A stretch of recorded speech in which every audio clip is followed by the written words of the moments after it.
What seems to be the problem, my boy? Forgive me, Father, for I have sinned. It's been, well, never since my last confession.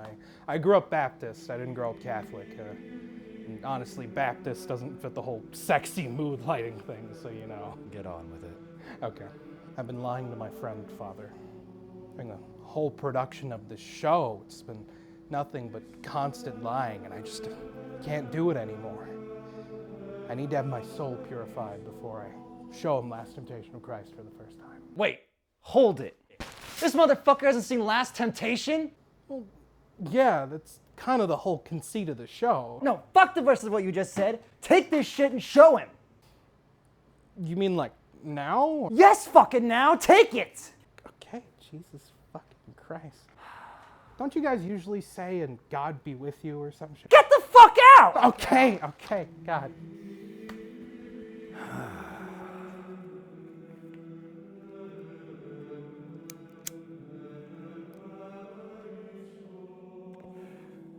Fucking Baptists.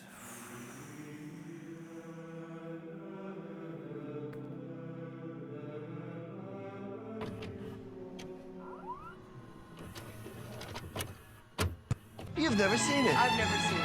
Oh my.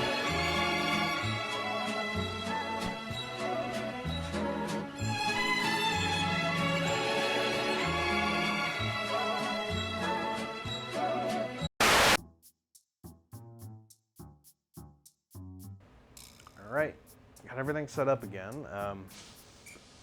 It's like late again. Hey, my boy, my man, my one and only. Didn't mean to touch your camera.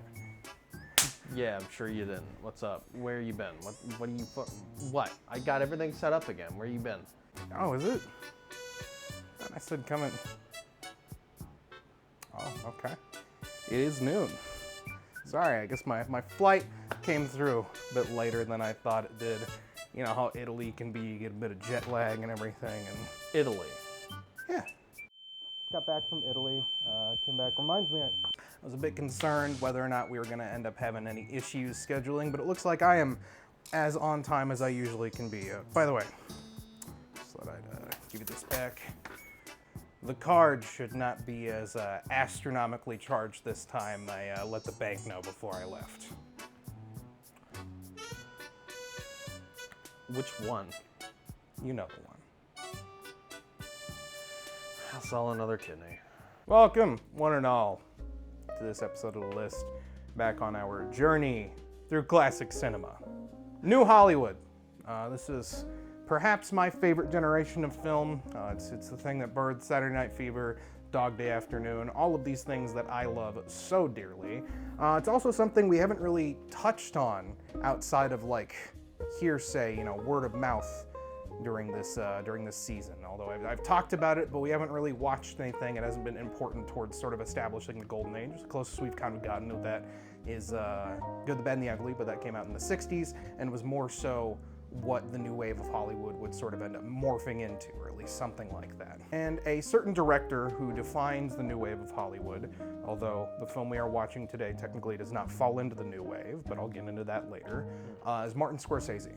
Martin Scorsese, a director I have brought up several times on this show. I've talked with Tony several times about.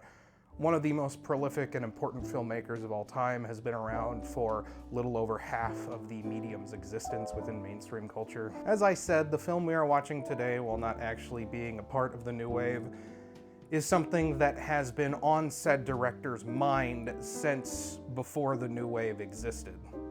You know, he wanted to make a film about this particular topic for a while. When he received the book that this film was based off of, immediately wanted to try and make it, swipe the rights up and everything, and couldn't actually end up getting it made for several years for various reasons. He commissioned the screenplay to be made with his longtime collaborator, Paul Schrader, known for such film scripts as Taxi Driver, also the writer and director of films such as Hardcore, No studio wanted to touch the movie with a 10-foot pole due to the inherent controversy surrounding the subject matter of today's film.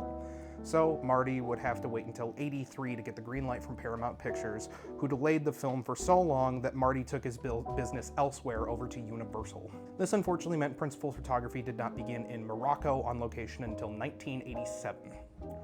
This film, while conceptualized and at its heart being sort of a new wave film in spirit very much so, didn't actually get made until well after the new wave and until well after people considered we were in one of the worst filmmaking periods of all time, regardless of iconography, the 1980s. Oh God. The point in time which we had conservative culture kind of dominating over everything and destroying any kind of sense of artistic exploration and exploring taboos and things that aren't necessarily considered morally correct. Oh Jesus. It's a movie that pissed off the fucking 80s right wing. Jesus Christ. This film would go on to be released in 1988 and receive positive reviews from both critics, but also extremely negative reviews from a particularly upset group, which we don't know who that is. Now, before we move on to discussing stuff in more detail, why don't you go ahead and open up your gift, Tony, this thing that I got from Italy from a very particular person. Now, be careful. I was told this is very precious and very important. You can go ahead and just slide those ribbons off. It doesn't necessarily need to, We have a brick today, folks. yeah.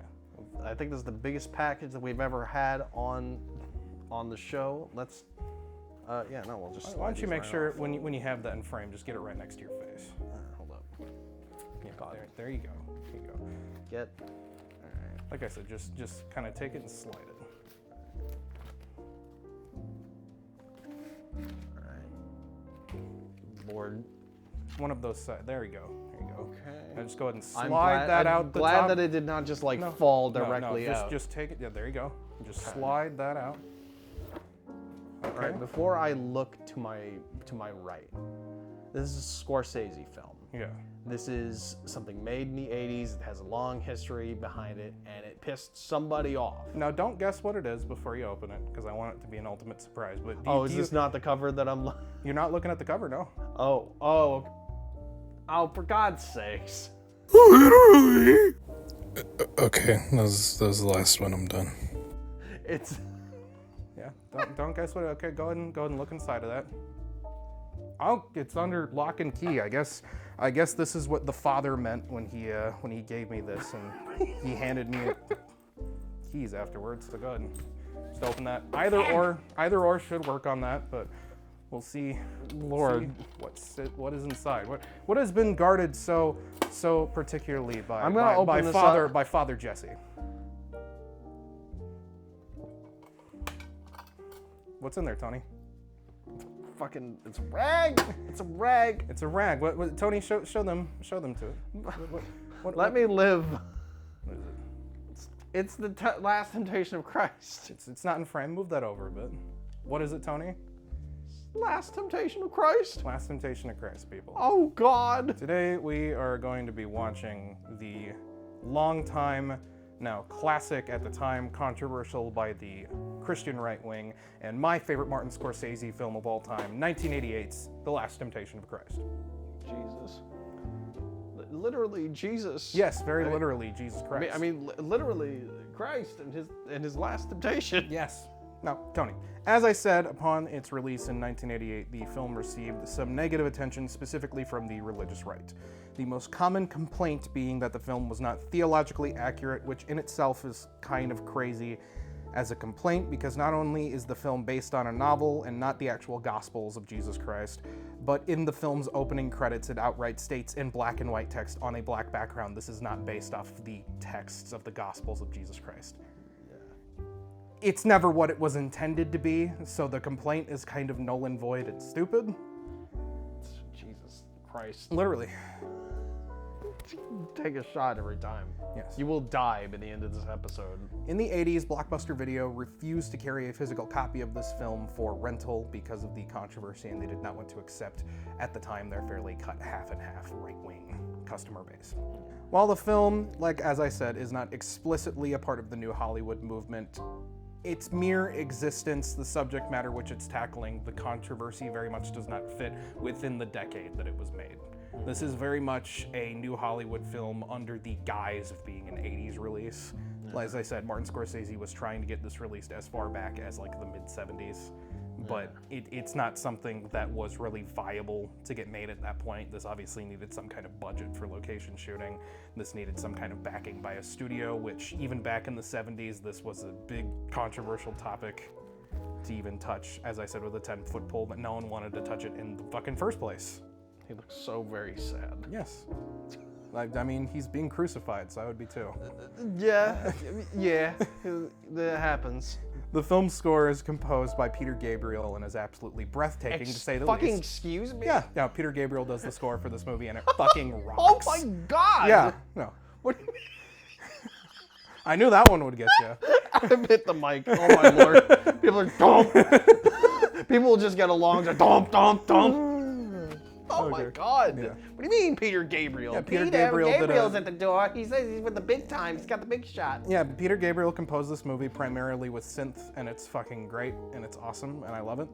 Obviously, this film stars the fabulous Willem Dafoe as the titular Christ himself, but also stars Scorsese mainstays such as Harvey Keitel as Judas, Harry Dean Stanton, also known as a David Lynch mainstay, as Saul/Paul, and many other surprises that I dare not spoil for you, Tony. Now, Tony, outside of over the years of me telling you the past couple years that I love this movie and it means a lot to me, what all do you know about it?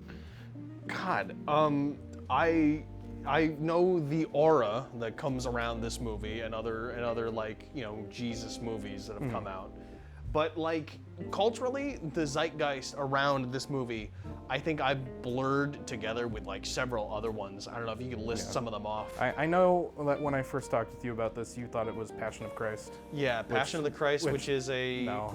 who made Mel that one? Gibson. Mel Gibson. So the film very much at times, Passion of the Christ, to go off on a side tangent, comes off as torture porn due to Mel Gibson's not at the time, very much controversial comments and anti-Semitic comments about Jewish people. When you have a movie about Romans viciously beating a Jewish man on a cross after you just made some really fucked up comments about Jewish people, it doesn't exactly make you come off like the best person. No, sir. No, it don't. No. Oh God. Besides that, that's all you really know about the movie. I think it's basically just that. It's been kind of, I know that it's really heavy and really difficult to get through. I'm not really sure I'd say difficult to get through. It's a Scorsese movie. I think it's very entertaining. Okay. I think the main cast is very charming. And the movie isn't just, its goal, as I said, is not to adapt the Gospels of the Bible. The film's goal is instead to tell a story. And the main question the film seems to be asking, and I guess this is all I will give away, is Jesus Christ is often depicted as the huge contradiction of being both all God and all man. If Jesus is a human being, what does that look like? Jesus. And literally. Anyways, You'll die. On that note, let's go get started on this movie. I'm very excited to show this to you, and I'm very excited to have a conversation with it afterwards. We got a bunch of people involved, like I said, Peter Gabriel, great cast, Martin Scorsese, Thelma Schoonmaker, his longtime collaborator, and one of my favorite editors of all time. He's cutting this movie. It's fucking an absolute masterpiece, and I'm so excited to watch us. Join us, or don't follow us over here, as we watch the 1988 classic Martin Scorsese's The Last Temptation of Christ.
Martin Scorsese brings us a startling vision, an extraordinary story. The last temptation of Christ.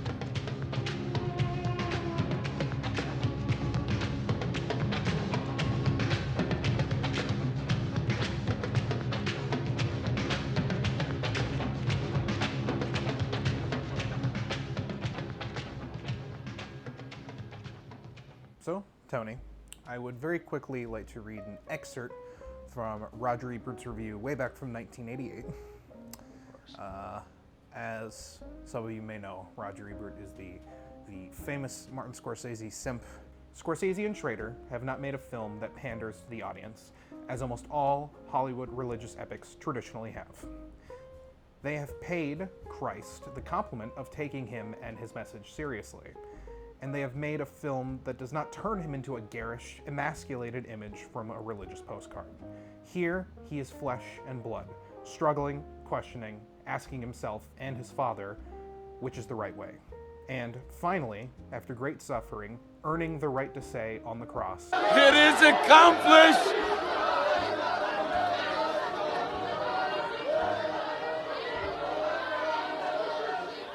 I'd say Mr. Ebert, regardless of the Martin Scorsese simp that he is, would actually be right on the money with that statement. Tony, would you mind giving us a brief plot summary of The Last Temptation of Christ? All right, let's see what I can remember. Jesus is born. He's a carpenter.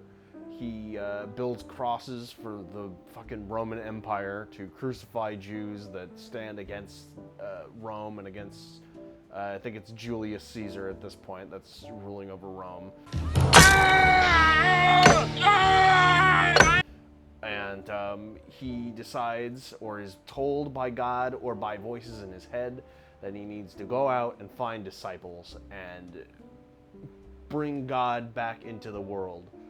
And all the while he struggles with the fact that he is just a fucking person. He's a human being with wants and desires and temptations just like everybody else.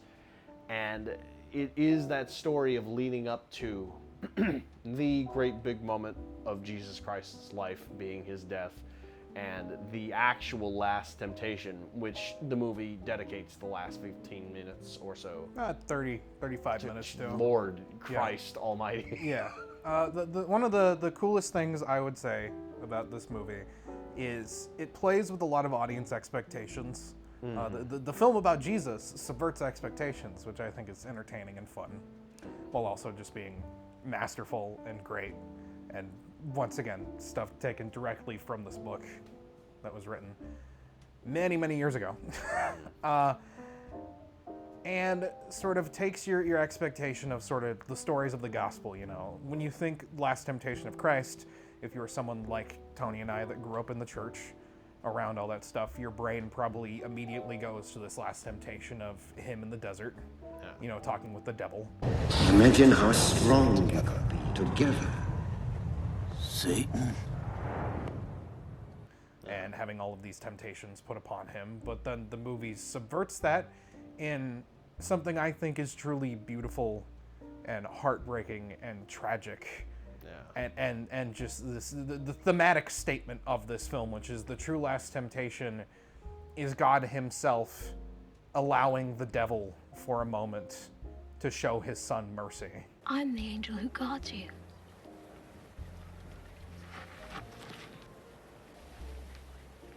Your father is the God of mercy. To show him everything he missed. But then, in showing him everything he missed, shows him everything that could have been. But let's not get too ahead of ourselves by just talking about the ending. Let's talk about that. And with that, Tony, what are your thoughts on Martin Scorsese's The Last Temptation of Christ? I think I need to go to church. There's a whole section towards the end where a character stands up on a fucking podium and walks with Jesus and tells him this whole thing. It's less about the truth and about the actual material proof and whatever, the concrete. It is more about what you're trying to teach to people. You can't save the world by lying. I created the truth out of what people needed and what they believed. If I have to crucify you to save the world, then I'll crucify you. And if I have to resurrect you, then I'll do that too, whether you like it or not. I won't let you. I'll tell everyone the truth. Go ahead. Go on. Tell them now. I think that is the most important part. And I think that this is the type of thing that gets lost in translation. And I think that this movie is a perfect example of that sort of thing in action. Yes. Martin Scorsese has a very impactful story to tell and a very impactful way of talking about this very important moment in like religious history and in like people's like growth as human beings and growth as spiritual like creatures on this earth. Yeah. And I feel like the fact that I was told and convinced that it is the sad Jesus movie and that's all it is so that aged like a fine wine. That concept of people trying to downplay the meaning of something. Yes. And being more interested in the material actual thing that is there. The thing that the movie up front states Yeah. is not what the film is based off of. I feel like this could be, even if it is not technically, you know, people use the phrase biblical fan fiction. Yeah. Like the Book of Enoch. Paradise Lost. Yeah. These things, they're trying to teach people a lesson that is necessary for the day and time that they were written in. Which you could argue is what the original biblical texts were, specifically the Old Testament in the first place. It was written for the Jews at the point in which the Bible was written, and whether or not you're taking it literally or figuratively, that doesn't matter. That is who the Bible itself was written for, were for these people at this specific point in time, which to me, you know, you could say, oh, this is Bible fan fiction, you know, that this is whatever. But what I look at this for is you're taking one of the true human myths of all time, which is the concept of God and religion and whatever that is for different cultures, and you're doing what all myths do, which is expansion. This is another untold chapter of the Jesus myth, and what I love so much about this as a piece of storytelling is I don't think it really does anything to contradict what's in the Bible itself. Didn't they tell you? I'm the saint of blasphemy. Don't make any mistakes. I didn't come here to bring peace. I came to bring a sword. It is taking a lesson about Jesus and about self-sacrifice and about the failures of humans and men and the flesh and the world that we live in and the proposed like eternity in front of us. And it is taking that and it is using a new medium that was not available to the people who wrote the original version to tell the most powerful version of that story. There's not a section in the Bible about Jesus, you know, reliving his life as if he had never been crucified. Yeah. There is not a section devoted to that. But I think that this medium and this story in particular, to be able to get into his head, not just in words, but in viewing the hardship and being forced not to think of it, not to imagine it, but to see it cold cut, bloody flesh on a stick in front of you, and then to see the thoughts that would be going through your own head as you lay there being crucified. Mother, I'm sorry for being a bad son.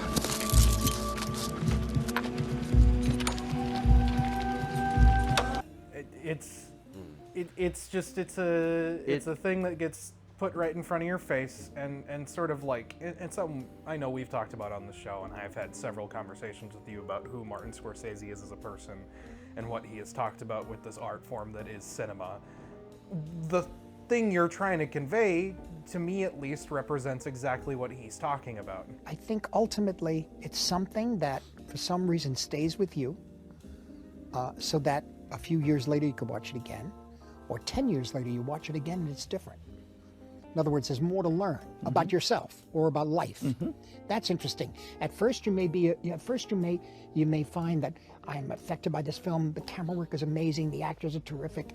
Great editing and that sort of thing. But after a certain amount of time, after you get enough of that, like, for example, Shoot the Piano Player, Truffaut. I thought that was the best. But after a while, I realized it's Jules and Jim. It's got more depth. You can watch it repeatedly, and you can watch it different times in your life. And the film's the same, you change. Movies are not this one individual thing. It's using all these separate mediums to come together to convey and what Marty has always talked about, which is emotion. Yeah. You know, you can talk about sort of the technical side of this, which you could with this movie, and it's a beautifully shot, beautifully put together movie. But how a story makes you feel is so much more important to this man. Oh, please, Father. I've been with you for so long. I never asked you to choose me. I always did as you said. You made many miracles for others.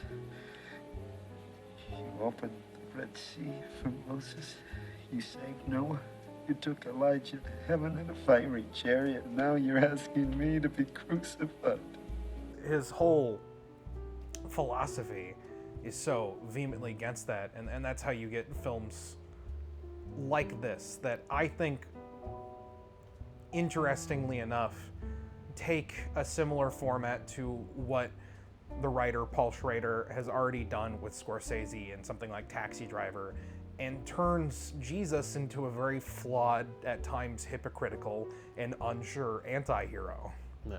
You know, Jesus in this is the Jesus of the Bible, but he's the Jesus of the Bible who's unsure of himself. He is a revolutionary leader against a fascistic system and a group of people who simply want to be able to have the freedom to celebrate their own culture.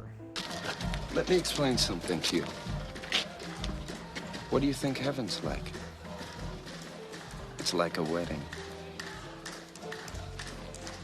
God's the bridegroom, and man's spirit's the bride. The wedding takes place in heaven, and everyone's invited. Their own culture is something they seemingly don't even have any kind of like grasp over at this point.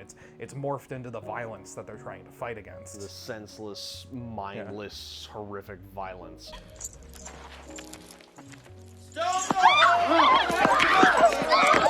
Yeah, and thinking about this, like, this is a perfect example of like movies being this really great thing because it takes writing, it takes visuals, and it takes music, and it mashes it all together into something very, very important. And I think you need to analyze each three individual parts to really get a hold of like of just how much went into making this film. Yeah. And unlike a writing perspective, I think something that I guess gets me a little more every time I watch it is sort of analyzing Jesus as like a character and as a person as told through this.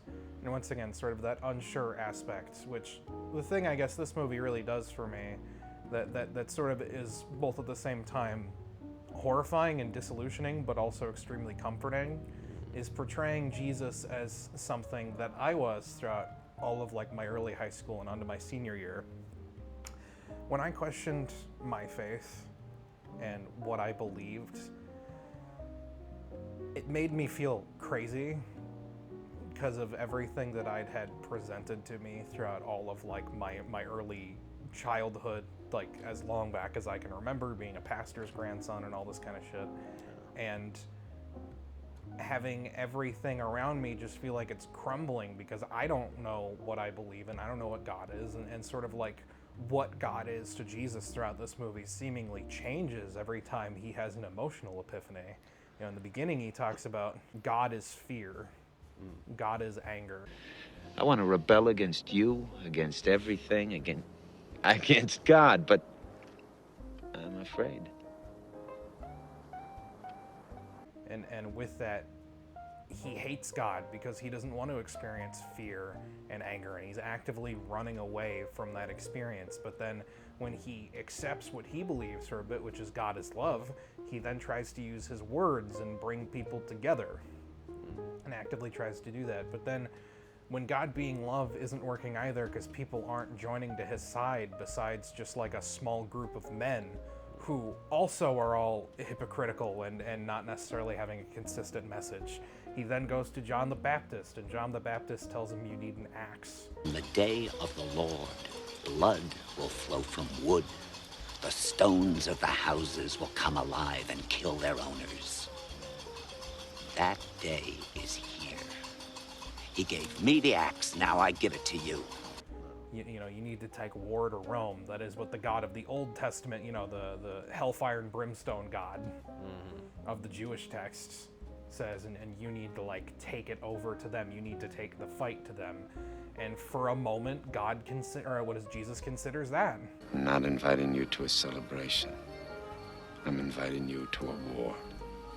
You know, he takes the fight over to the temple, and he sees what they've done to his father's house, and he gets absolutely destroyed with it. And finally, he comes to the big conclusion, which is where the story in the Gospels, which I reread for this for the first time in my adult life all the way through. I read Matthew, Mark, Luke, and John because I felt it would help me, and it did, because the thing about, let me finish this first. It's like he then, you know, and where it ends in the biblical text is, you know, comes to this conclusion that I need to die on this cross. It's what my Father wants for me. But then by continuing as this goes on to show fear and unsureness of himself, he's on the, you know, in the Garden of Gethsemane praying to his Father, can there please be some other way?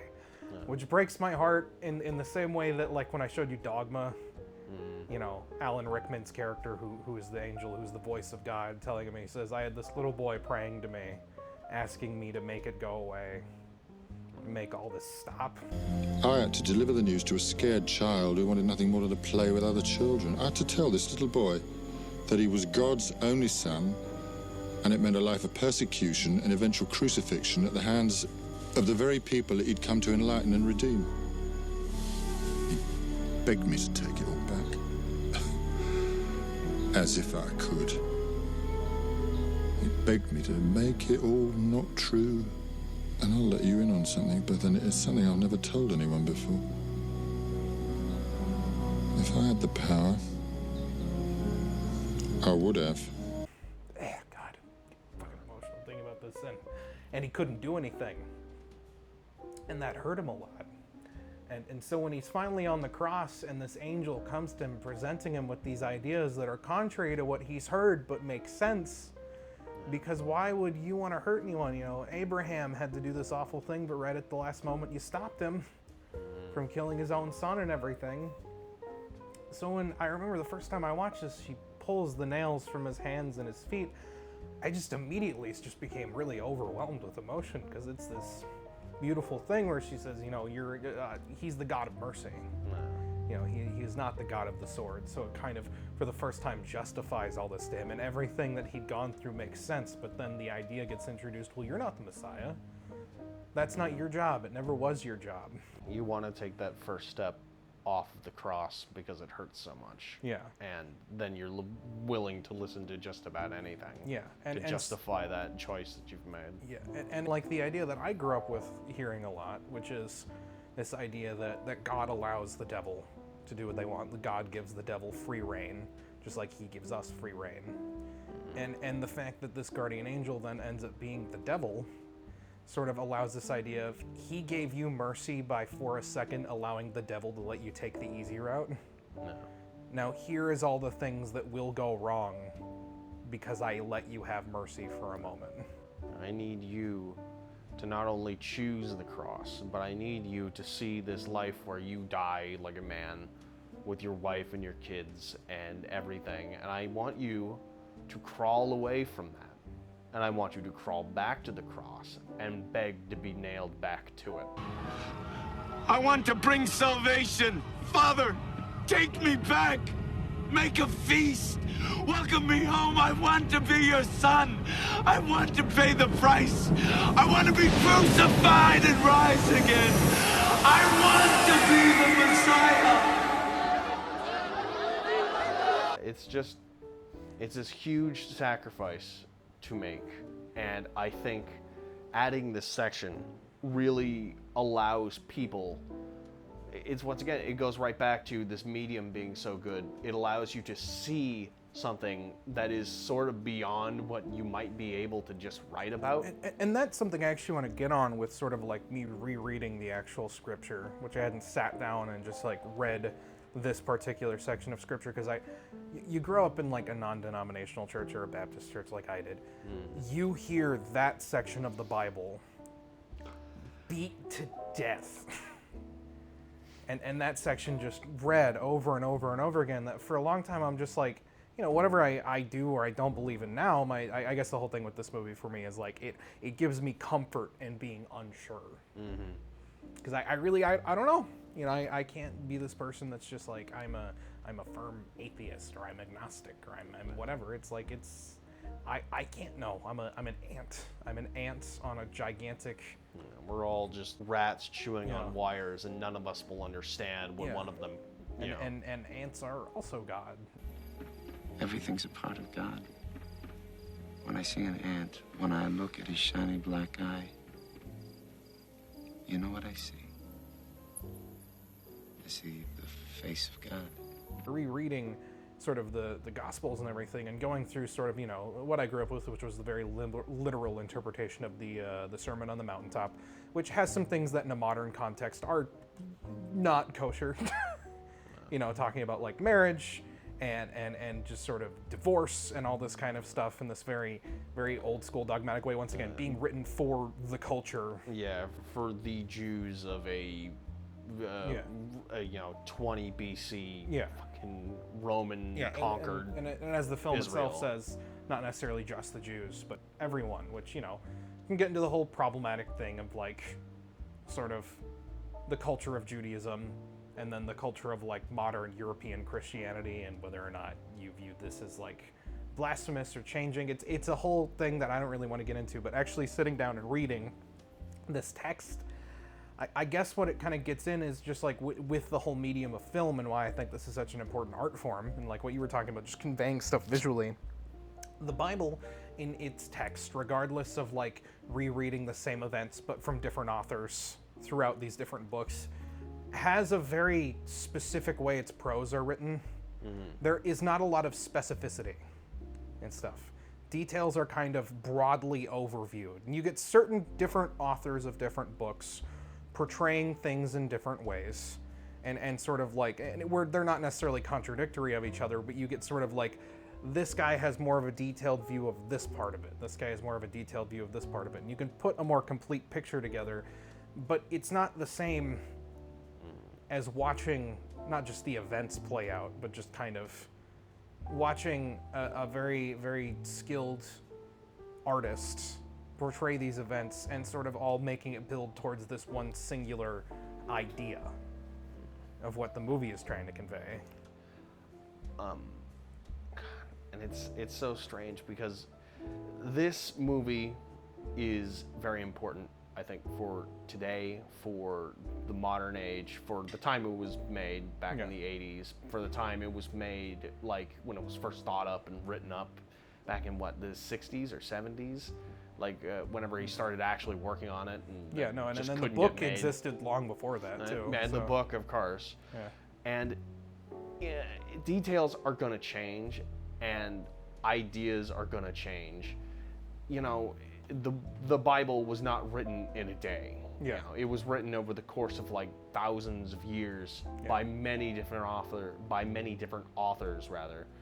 And it's been translated and retranslated for newer and newer audiences.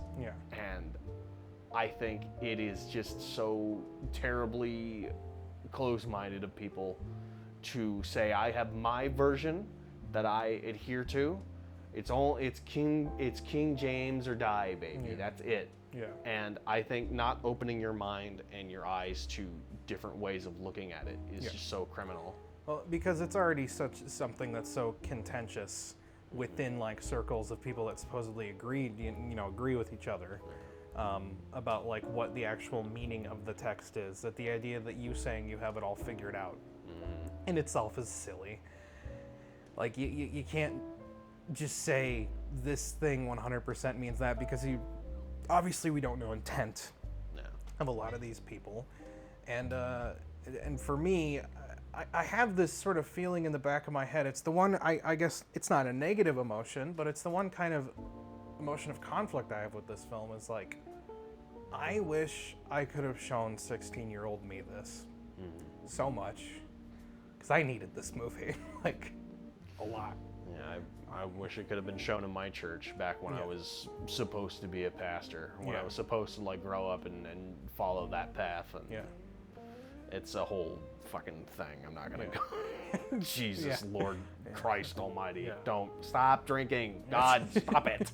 I'm gonna die. And on top of like all these things that we've mentioned that sort of connect back to our personal experiences, on top of that, you have this film that is just so superbly crafted. You know, they're not going to go out to all the original locations, some of which are completely destroyed, where this would have actually occurred. Some of which are just tourist destinations now. Yeah. So you go on location in Morocco, and it's fucking gorgeous. I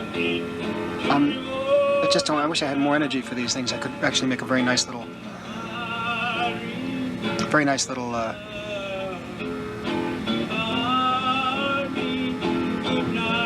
diary. And it's just, it's so beautiful. And you bring all these actors who, something I would like to bring up is Scorsese goes out of his way to cast a lot of his regulars, some people, some new people and everything. Shout out to the random actor from Saturday Night Fever who just shows up in here for like 2 minutes and then just exits the movie. You get a lot of these New York Jews and New York Italians. And it's a close secret Hollywood rule that Italians in movies can play Jews and Jews in movies can play Italians. I'm looking at you. Something Sheba. It's this movie I watched a couple months ago. It's really fucking good. As a result, it almost has this like metatextual quality to it, because the whole movie has this theatrical quality to it. And one of the big things in New York is a lot of New York theater is run and populated by Jewish people. No. So you end up having this kind of almost like New York Shakespeare atmosphere to the whole thing.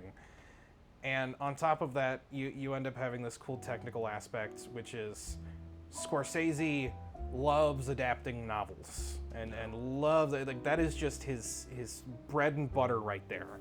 And in the way he adapts novels, you have an editor like Thelma Schoonmaker, who around the time that became like his primary source for like what he would end up basing his films off of, she came along, and you have movies like Casino, which are movies that I would say are 80% voiceover while stuff is going on. And that's a big thing they tell you in film school you're not supposed to do. That's like uncinematic. Don't do that kind of stuff. But she makes it work. She makes it feel like you've watched a novel come to life. And that is the case with this. There is a lot that happens, and a lot that by a lot of religious people I'm sure could be considered truncated. No. Even if the actual religious text itself is, I would say, fairly truncated as well. And if you're gonna break this up 3 ways, like I said earlier, writing, visuals, and then the music. Starting with the writing, writing is fantastic in this. A lot of the heavy lifting, I'm sure, is done by, it's being adapted from a novel. Yeah. Who's written it? It is the director who also wrote it, right? No. So that's one of the things. That's Paul Schrader. Paul Schrader. Screenwriter for Taxi Driver. Okay. Wrote this, and I need to show you more Paul Schrader stuff. He also wrote a movie called Hardcore, and directed that as well. I think that was his directorial debut. I could be wrong on that. A movie called First Reforms, movie about Ethan Hawke playing a priest. It's like church Taxi Driver. No, it's fucking so good. Oh my god. And the writing is very, very like natural, and it's. I know a lot of people will say that sort of thing, but when actors kind of dissolve into the character, in which I'm not really seeing, I'm not seeing David Bowie. I'm seeing fucking Julius Caesar's top fucking general in his army. We have a space for you up on Golgotha. 3,000 skulls there by now, probably more. Guard!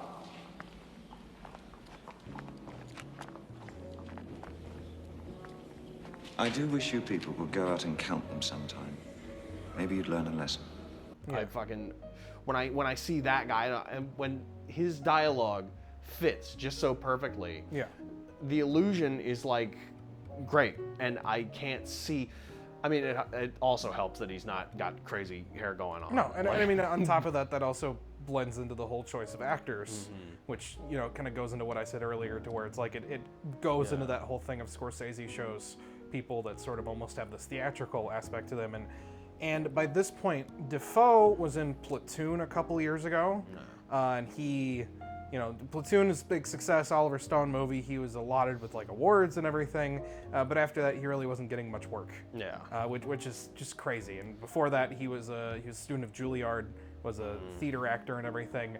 So when Scorsese approaches him after not getting work for years, was hesitant for a bit because he's like, do I fucking play Jesus? Because his whole thing with it was like, I'm an atheist. I don't know if it's like appropriate for me to do this, because he's like, I don't know what angle to come at it from. And Scorsese essentially told him like, you're playing a man. Like in a way, with the way we write Jesus, it's almost appropriate that you're unsure. And it seems so weird because you all saw my reaction. I've been told before that he played Jesus in this movie, but I put it to the back of my mind. And I was just like, oh, what do you mean? Cut to any clip from Spider-Man. But you can't do this to me. Willem Dafoe is more than Spider-Man, though. And my brain just goes there, and I think like, oh, that'd be strange and silly. But now that I've watched the whole thing through, I'm like, oh, well, he's just Jesus. He played Jesus. He's the man, the flesh, the person that needed to be Jesus. And with many of these other actors, it's like I've just dissolved them from like anything that I knew them from into just their part. Judas. Harvey Keitel, you've seen him in a bunch of stuff. Once again, Taxi Driver, he plays Sporto, the pimp. The dude with the long hair and the hat. No, it just dissolves. And he's in a bunch of other stuff. He plays the wolf in Pulp Fiction, the dude who helps them clean up the body after I shot a motherfucker in the face. Exactly. Well, you gotta have an opinion. I mean, do you think that God came down from heaven and stopped? Oh, fuck's happening? Oh, man, man. Oh man, I shot Marvin in the face. Why the fuck you do that? The idea that Judas finds Jesus making a cross and has nothing to say, but no more crosses, none of this cross business. You're the only one who's making them, and you're a Jew crucifying Jews. Like that whole conversation. It just feels so incredibly natural, like they were really living that life at that moment. Like they believed genuinely, and I could see Willem Dafoe believing that he was this monster who like did exactly as Judas said he did. The first time you hear me cry during this movie while we were watching it is when he's on the ground after like you go through this process of like him making the cross, him helping with the crucifixion, fucking nails the cross in, blood fucking squib in his face, and he's just on the ground writhing in pain, whether that's the literal pain that like God is giving him for doing this horrific thing, or the emotional pain, and he says something along the lines of like, I want to do this because I want God to hate me. I want him to hate me. I fight him. I make crosses so he'll hate me. I want him to find somebody else. I want to crucify every one of his messiahs. It's incredibly crafted writing. It's all very believable. It's all very just solid. It's great. And not a single line feels out of place. No. And then you put all that to visuals, which, Lord Christ Almighty, they look amazing. It's beautiful. Everything looks beautiful. Everything's like crafted to be just that level of fidelity. It's nothing seems like truly fake. I believe that they just walked into a place. Place stuck out of time. And it doesn't even matter that it's not necessarily like if there's stuff that maybe isn't historically accurate, because you buy it. And that's kind of the importance of like, say say you're writing something, and this is a thing you and I talk about a lot. When like say you write something, the audience is not going to know what they didn't know exist in the first place. So if you're the average audience member and you don't know exactly what Jerusalem or Israel or any of these places looked like at the time, it not being historically accurate, but you get the essence and the authenticity, and everything feels lived in down, and the culture feels like, even if it's not authentic necessarily, but it feels real. And it's not like they didn't do their homework. No. There's several credits for, especially in the music section, we'll get to that eventually. Yeah.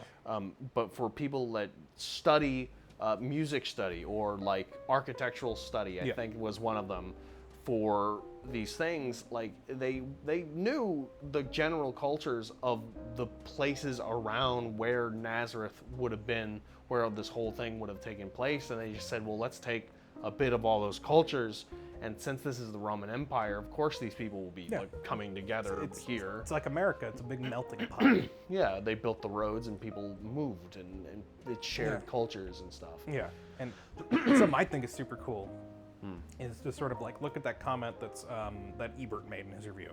He was talking about sort of the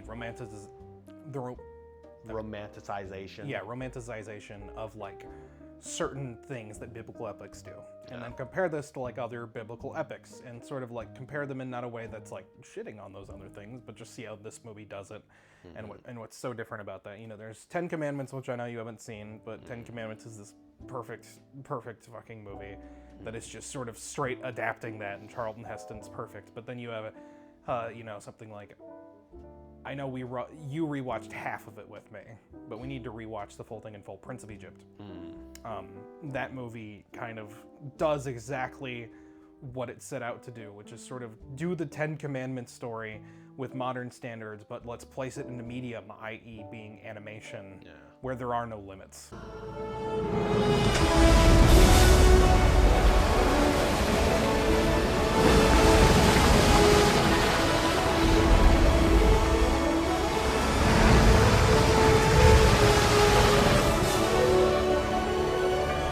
Where a Prince of Egypt will make gigantic, like huge open scenes out of things. Yeah, you know, showing the power and scale of God. Yeah, or to like scale down on how puny like a dead child lying before his father is. Like, where movies like that will do that sort of thing. This one takes very much time and energy into making everything small and compact and like real and lived in. Yeah.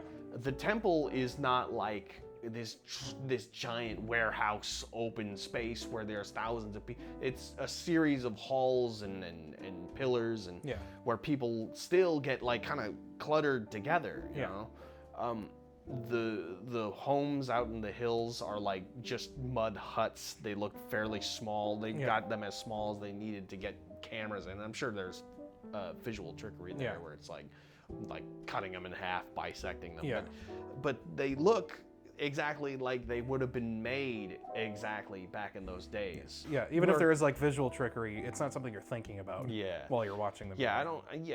It might be like foam underneath some of those clay buildings, but you know, they made sure to make it look as close to real as they could get it. Yeah. You know, the plank of wood that Jesus carves is not a perfectly straight, perfectly like symmetrical thing. It's got warps and indents, and it has clear lines where he scrapes it as straight as he can. That gets into the whole fidelity thing of it. Everything has this feeling of authenticity, because nothing there's stuff that like is designed, but a lot of that design is intentionally there to feel as if like there are unintentional imperfections in everything that you do, which, not here to like criticize or shit on modern filmmaking. Well, criticize more so, falls into that, but it's just that you can't do that in a computer. You can procedurally try and design imperfections and random occurrences of imperfections all you want, but it's still at the end of the day a bunch of like numbers, like ones and zeros. And there is something about the human sort of hand that even when you try and make something perfect, you can't. Can you imagine in a modern setting trying to do Jesus standing before the pit of Lazarus, like when he opens up the grave and they roll it to the side, and there's a very specific shot where it cuts. It's darkness. He's framed within the opening of the cave, and it's bright, pristine, gorgeous blue that blinds you. And Jesus standing before it like this, and saying like, "You like rise, Lazarus." It's just this moment that's so incredibly pretty, and it's so objectively, it's not perfectly like lined up. It's not perfect in every way. The whole is all jagged, not quite there, and it's but it goes so hard. I want that as a poster. It's going so hard, bro. Fucking Jesus is so metal.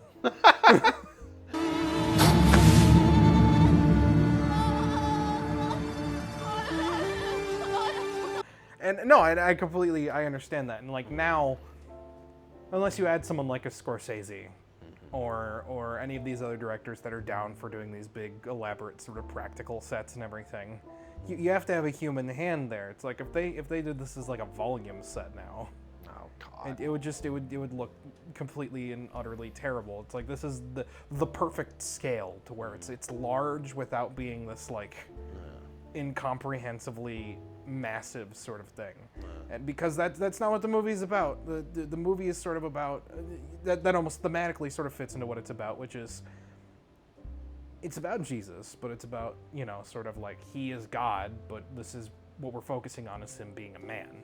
And if he's a man, well, that's about a lot of emotions and turmoil and sort of like flaws most of all. Yeah, and then, you know, zeroing in on that and sort of talking about like what is like God to him, and like as a result what is sin to him, and what does he visualize as like all these temptations in his life. Mary Magdalene being kind of a primary one, and sort of like one of the big things that this movie was like debated over back in the day. And the first thing I knew about this movie because of my parents when I was a kid is, oh, Jesus and Mary Magdalene end up together and they have sex, and that's blasphemous, even though once again you're lacking context if you haven't watched the movie. It's literally the last temptation of Christ. Yeah, like it's that, literally that's the title. Whole movie. It's there. Yeah.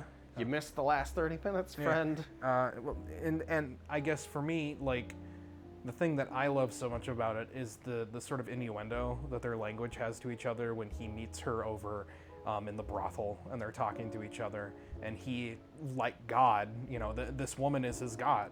He's on his knees saying, "Please forgive me." And she's looking down at him, "Why should I forgive you? You don't deserve to be forgiven." And then she tells him, "You're not a man," which has this double meaning of just, has this double meaning of like, he is a man, and towards the end, he gets called a man a lot. You need to die like a man. Yeah. But what she's addressing with him is a constant topic of Scorsese, which is she's trying to emasculate him. Yeah. She's trying to make him feel smaller than, because he wants to stay pure and be a virgin, and she's a prostitute, and all this sort of stuff. And by, you know, actually including Mary Magdalene in these sort of scenes, regardless of whether or not they're lore canon accurate to the Bible, that doesn't matter, because you've turned this like kind of what in a lot of these movies is considered like sort of a background character, and you've made her feel like a person. You know, when the stoning happens, it's truly impactful, and you know, there's no magic trick where the rocks just stop flying in midair. I remember trying, like, okay, we got a Book of Clarence, and I'm not gonna sit here. The Book of Clarence is a good movie. Let's say that to start with. It's good. That is his opinion, and that's okay. It's not a movie. It's a movie I have a lot of stuff that I'm fond about, but it's not a movie I particularly like overall as an experience cinema enjoy. I think there's a lot of stuff that's really great about it, but that movie kind of, I guess, exemplifies what we were talking about, where it's like, oh, imagine if this was done in a modern context. The whole thing of like the stoning of Mary Magdalene is, it's like Jesus is supposed to sort of stop this with his words. He's supposed to stop it with love. When you have a shot of Jesus looking like Luke Skywalker, where he puts his hand into frame and he stops rocks like he's in The Last Jedi, that's kind of lame. It sours what's otherwise like a cool concept of like the Trinity, like the man and the myth and like the legend. You know, that's the thing I like about the movie, even if I don't think it's executed like all that well. It's just that kind of visualization concept of asking that question. With the ending, and I guess we've kind of already answered this a bit, but do you think any of the controversy is like warranted whatsoever? No. I'm sorry, but no. Yeah. Sorry to anybody who's thinking that, but you're just you're incorrect. Yeah. You're just wrong. And I've tried to like come at this from a bunch of different angles, and like thinking about how my mindset, which was influenced by my parents, which was influenced by their parents and everything, looked at this coming out.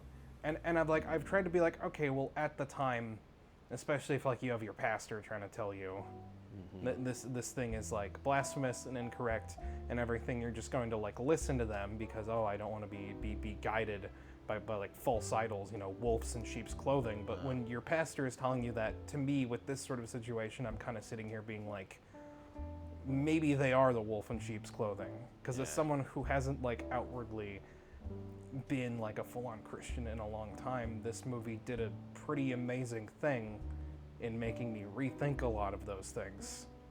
This movie did for me what church has not been able to do in over a decade.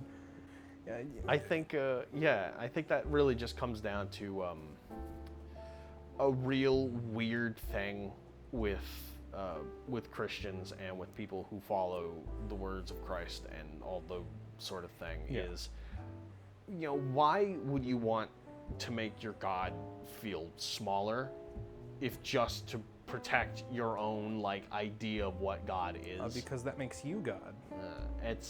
It's truly like upsetting to me to see people be like, God is good, God is great, God is everything, and to see this expansion on ostensibly like the grace and power of God expressed in such a beautiful way, and to be rejected. Cut to any scene of the people throwing stones at Jesus. He's a magician, he's a blasphemer. Yeah. So take your bread and give it to the poor. What difference does it matter what you own? You have gold and silver, it's going to rot. And that rot is going to eat away your heart. Like, I just don't get it. I don't get why you want your universe to be just a little smaller. I get it, it's scary when things get bigger and when things expand beyond what you know. But, I guess get over it. I feel like now is more of an appropriate time than ever. We've been building it up. I've seen him foaming out the mouth, waiting to get to it. Tony's Musical Hour. Woo! Microphone was in my mouth. Get it out.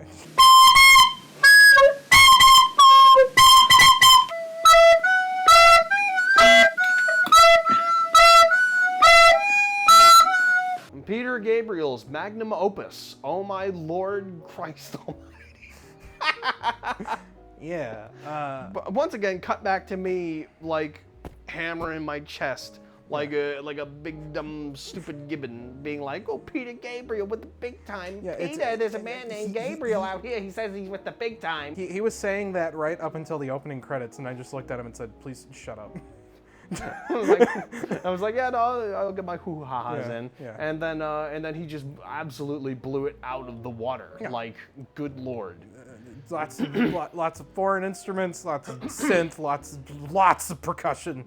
The man, first off, there's a credit towards the end of like the musical section of the credits where I fucking put it up there so they know who this person is, that did research on cultural music of the time, of the area, and of the era. And he had a guy, first off, that he went to and said, I need help. Yeah. I need help making... Either him or Marty, and he put the two together and was like... Yeah. Yeah. They say, I need help. I need a basis for what this should kind of sound like. Yeah. And it's... Oh, Lord. They go out of their way to either reconstruct or like form instruments and like and instrumentation for things that have either long since been dead or long since have been like forgotten by the general public. Yeah. Or that are just kind of like cast off into the shadows as like not relevant. You could just listen to the very first song that drags us into this story, as it starts out with this just droning. this droning of like a synth. He's using, what's great about synthetic music is that you can do things that you could not physically do with like a violin, or like with a stringed instrument or whatever. That sort of grandiosity of just music that just keeps going and going and droning and droning. Yeah, and, and then builds and builds. It comes in with these drums, and they start on like a 3/4 rhythm, and then it starts building a little bit, and then you realize that 3/4 that you were following is now a 4/4. And then he comes in with like bass, and he comes in with an electric guitar, and there's like all these other instruments that come together, and it's just like, good Lord, the man knew how to start. Yeah. He says, you listen here.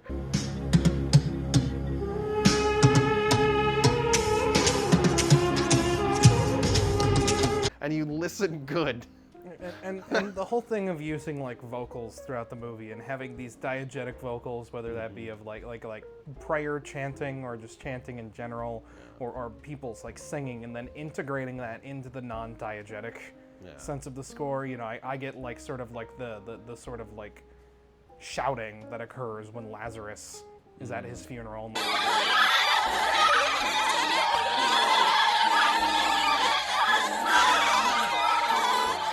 Lazarus' sister is like, please bring my brother back, and then that is reintegrated into the score and then stays throughout the entire credits. It is a country.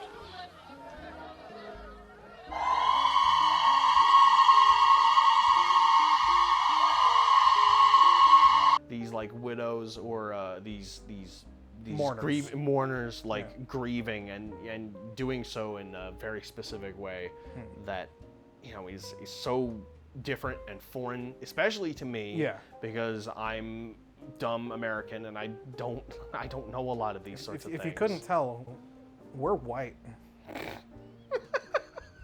It's just so impressive to see like, and it's reverence for other cultures and other like types of music and other things that he would first say, all right, we need to understand what these things sound like and what sort of tones they can produce and the keys that these musical instruments would like work in, and I will alter my synthetic music around that. Yeah. I will tune my synths to whatever weird thing you need, and I will make it happen. And that's so just truly like impressive. I brought up to you how I said at the beginning of this, I think one of the big things this film does is embody the Hollywood New Wave while being almost a decade after the Hollywood New Wave was unceremoniously ripped away from the masses. Thank you, Gates of Heaven or Kingdom of Heaven, whichever, did put it on here. Movie that apparently is very good, but just kind of ruined any sort of possibility for the movies from the like that were made in the 70s to be pushed forward anything, and then Reagan coming into office. Thank you, Ronald Reagan, for making everything great and cool and not having horrible repercussions for the modern era. Thank you, Ronald Reagan. You totally didn't genocide a large group of LGBT people because they wanted to, you know, be alive. What do you think was lost in time periods from your perspective that stopped movies from being like this? And what do you think is the secret sauce that Marty has to be able to carry that over from a decade that no longer existed at that point? Brutal honesty and a desire not to just like be a cynical nightmare person, I guess. You see, because that's the thing though, is this movie I feel like can be pretty cynical. It is cynical when it needs to be, as many of these films are. Yeah, like, and a lot of Marty's movies from the 70s very much are. I don't think the thing is the cynicism. You need cynicism to create conflict in your film, obviously, because there's a lot of cynical bullshit in life, and if you want to capture that, you need cynicism. But I'm talking about just being a nightmare person all that matters is money, all that matters is this, that, and the other thing.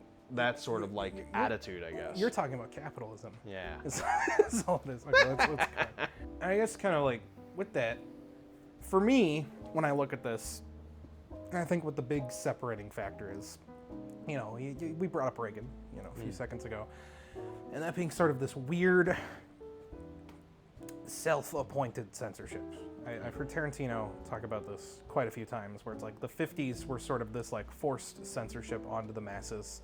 You know, the war is over, we need to like clean ourselves up and like have ourselves a good fight. And the Cold War was going on, you know, Reagan was in office, you know, to tear down this wall and everything, and it's just Gorbachev, yeah, and with the Berlin Wall and all that kind of stuff was going on. But then as we get into the 80s, it was this like almost voluntary sort of form of censorship. The conservative reign of the 80s came about from like this desire for things to be like, yep, can't get any better than this. This is where America peaks, and nothing else can like move on from here. This is where we're at the tippity top, which is a confusing mindset to have to me, because when you peak, there's only one place to go but down.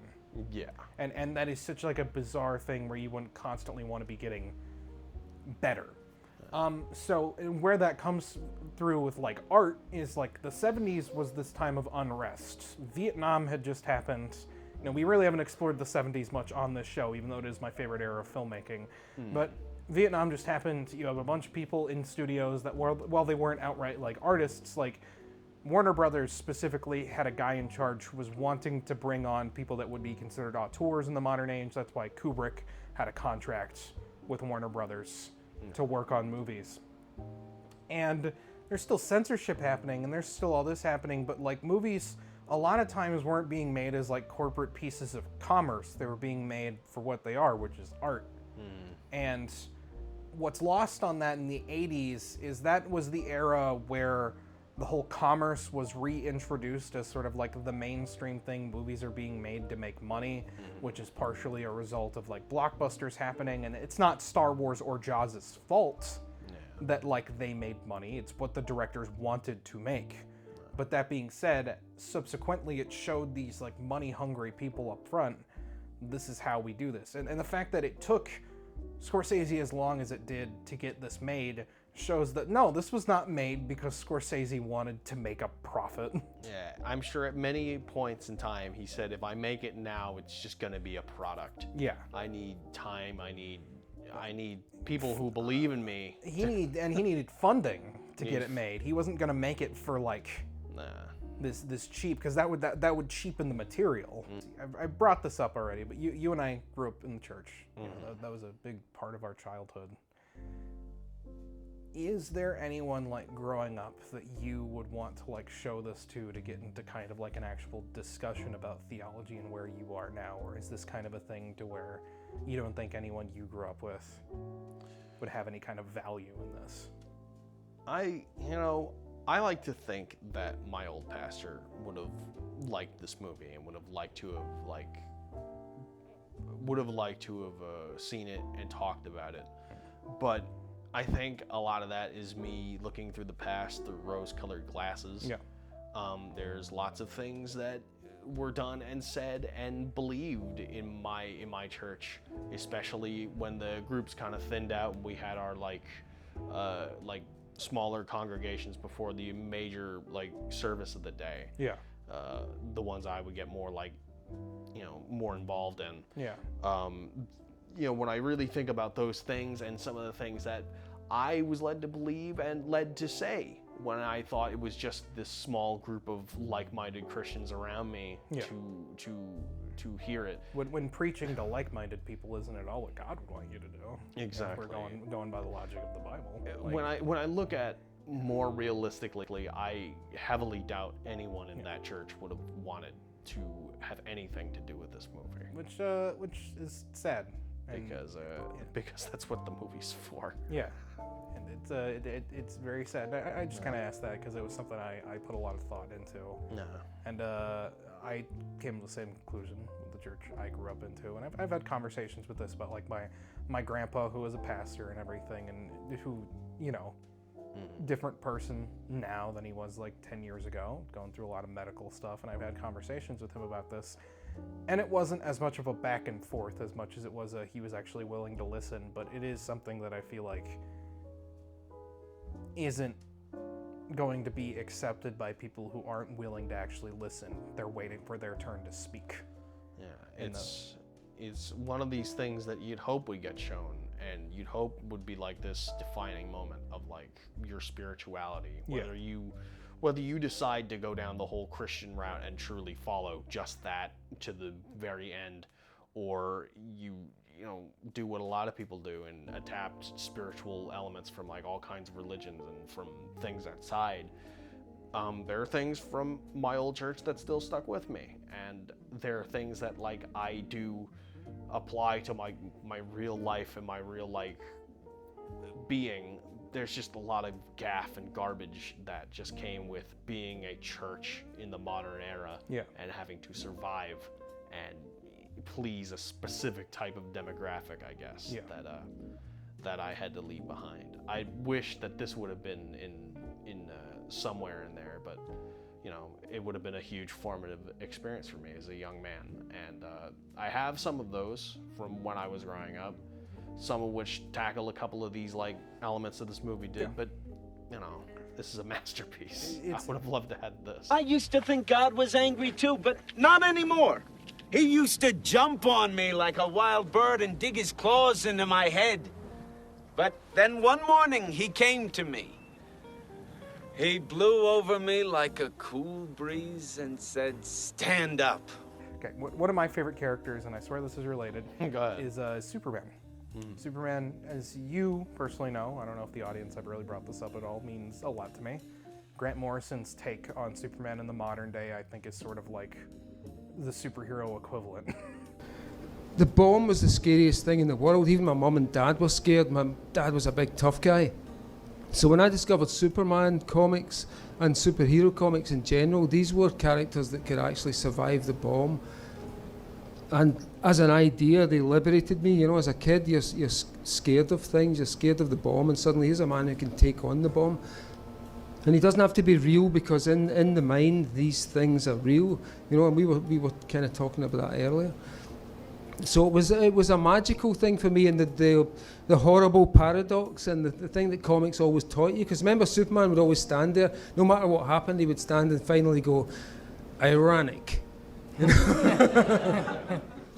And it's ironic because the same people who brought the nuclear missiles into Scotland were the military service personnel who worked on the Clyde and who's, manned the huge US naval bases there.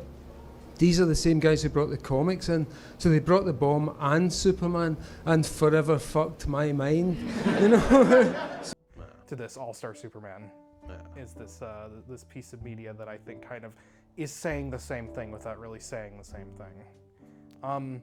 And for me, I guess this did for myself what a lot of like good Superman media does for me, which is it takes this character who, and that's what Jesus is for me, is a character.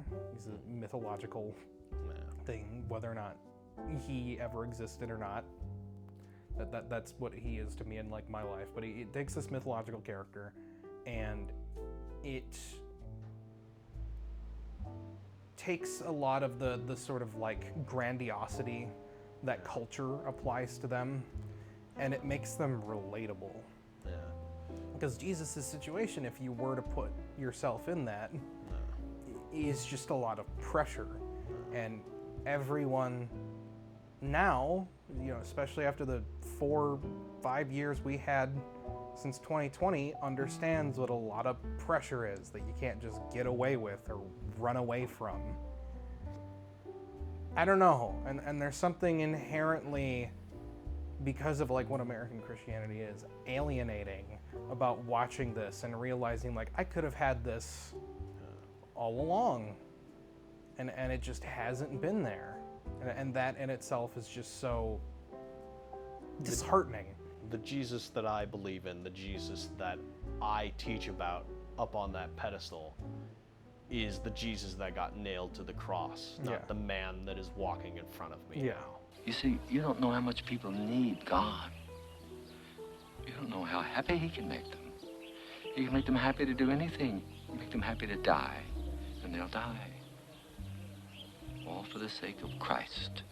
What you're getting at with the whole, like, sort of talking about sort of Saul/Paul's philosophy, which is both, like, straight up taken from the Bible, but also morphed to fit within what this movie's trying to say, is this idea of it doesn't matter whether or not you were put up on that cross and resurrected.